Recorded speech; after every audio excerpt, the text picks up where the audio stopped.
მოდი აპეტაიზერი დავიწყოთ, ხო?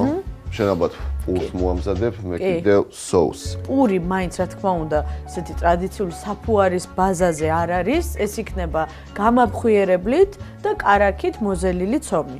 კარგი. соуსი იქნება ცოტა უფრო აზიურ სტილში, თუმცა ძალიან მოუხდება პურს, ეს ხილს ძალიან მოხდება. იქნება მიწის თხილი, ცოტა სოია соуსი, შაქარი და მოკლედ ძალიან გემრიელია. ეს არის ჩემი საყვარელი соуსი სხვათა შორის და ვფიქრობ, რომ ეს соуსი ყველაფერს უხდება. თევსაც, ხორცსაც, ქათამსაც, ბოსტნეულსაც. შეწვისას ხო? ხო, აი ძალიან მაგარია. მართლა ყველაფერში შეგიძლიათ გამოიყენოთ. ფქვილი დამჭირდება დაახლოებით 350 გრამი. შეიძლება ცოტა ნაკლები. აჰა. დაგჭირდება კარაქი 150 გრამი.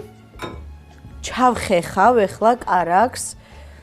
სასურველია რომ ამ შემთხვევაში კარაქი იყოს პირიქით ცივი, რომ მარტივად ჩაიხეხოს. მიწის თხილის კარაქი, ხო, თამაში არის მიწის თხილი უკვე შინით, რომ ცოტა ის ხრაში უნდა იყოს, ხო? მოდი გავუკეთებ მე დაახლოებით 2 სუფრის კოვს, ეს არის 150 გრამი. ცოტა წიწაკა. მარილი გემოვნებით. ნიორი. 1 კმილი ნიორია ყოფა. ბევრი არ უნდა ხა კვეთრი რო არ იყოს. აქ მნიშვნელოვანი არის ვაში და სტაფილო. ცოტა ჯინჯერი. უფრო არომატი რომ ისცეს და გაუღვივოს გემო. დაახლოებით 5 გრამი სოია соуსი, 1 სუფრის კოვზი. ავისფერი შაქარი, ნახევარი სუფრის კოვზი. რაღაც მთავარია, ცოტა კეჩუპიც. ხო. და ეს კარგად ავზილავ. კარგად უნდა ამოურიოთ. ძალიან სქელი არ მინდა რომ გამოვიდეს, ამიტომ ცოტა ბულიონს გავუკეთებ. ბოსტნეულის ბულიონი ან ქათმის ბულიონი ძალიან მოუხდება. 3 სუფრის კოვზი საკმარისია. საკმაოდ ნოყიერი აპეტაიზერია, მაგრამ მაინც ბევრად უფრო ჯანსაღი ვიდრე ნებისმიერი სხვა საახალწლო კერძი. კარგია, ხო? კარგი, მაშინ მე გავაგრძელებ პურის მომზადებას. უკვე კარგად გავაფხვიერე ერთად კარაქი და ფქვილი. დავუმატოთ ახლა ცოტა მარილი. დაახლოებით ნახევარი სუფრის კოვზი. დაახლოებით 10 გრამი გამაფხვიერებელი და ეხლა უკვე დროა რომ ჩავახეხოთ 1 ცალი სტაფილოთ, აი ესე დიდ სახეხზე. სხვათა შორის სტაფილოსთან ერთად გამომიცხვია ასევე ჯინჯერის და სტაფილოს პური და სტაფილოს და ბანანის პური ერთად.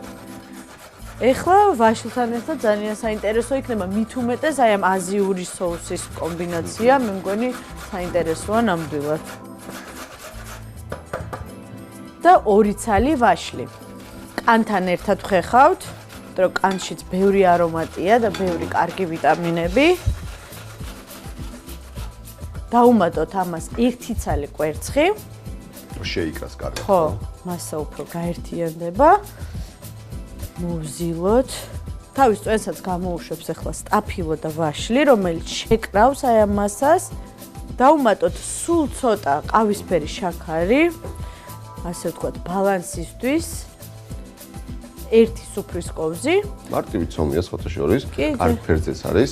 მე კიდე მოვამზადებ соуსი, აზიური соуსი, რომელიც არის მიწის თხილი, ჯინჯერი, ნიორი, სოია соуსი, კეჩუპი.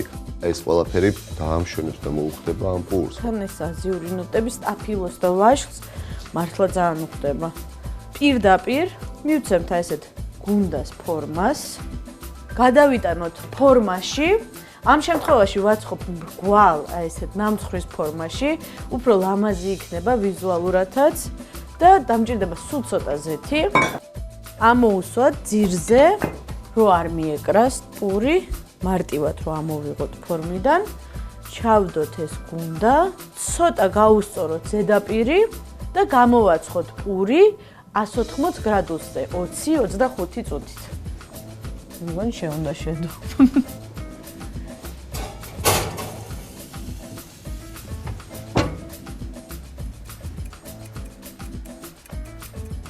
პური გამოცხვა, კარგად დაიბრაცა ზემოდან ცოტა ცხელია, მაგრამ შევეცდები, რომ უკვე გადმოვიტანო.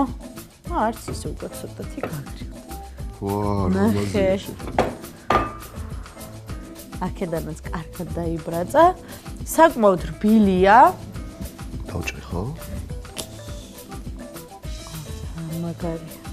ახლა ძალიან რბილია. აუ, ძალიან კაია. ცოტა სქელნაჭრებად დავჭრი. ხო. უკვე ნერწყვები მივად გავხსები ეს соуსი როგორ მოვხდება. უნდა გავსინდოთ. გადავასვათ. აუ, ძალიან მაგარია. ძალიან გემრიელია. ძალიან მაგარი აპეტაიზერია. ვაშლის და სტაფილოს პური. დაგჭირდება 350 გრამი ფქვილი, 150 გრამი კარაქი, ნახევარი სუფრის კოზი მარილი, გამაფხვიერებელი 5 გრამი, 1 ცალი სტაფილო, 1 ცალი ვაშლი, 1 ცალი კვერცხი და ყავისფერი შაქარი 1 სუფრის კოვზი. ვამზადებთ მიწისთხილის соуს. დაგჭირდება მიწისთხილის კარაქი 150 გრამი, 1 კბილი ნიორი, ჯინჯერი 5 გრამი, სოიო соуსი 1 სუფრის კოვზი, ყავისფერი შაქარი ნახევარი სუფრის კოვზი, 2 სუფრის კოვზი კეჩუპი და ბულიონი 3 სუფრის კოვზი.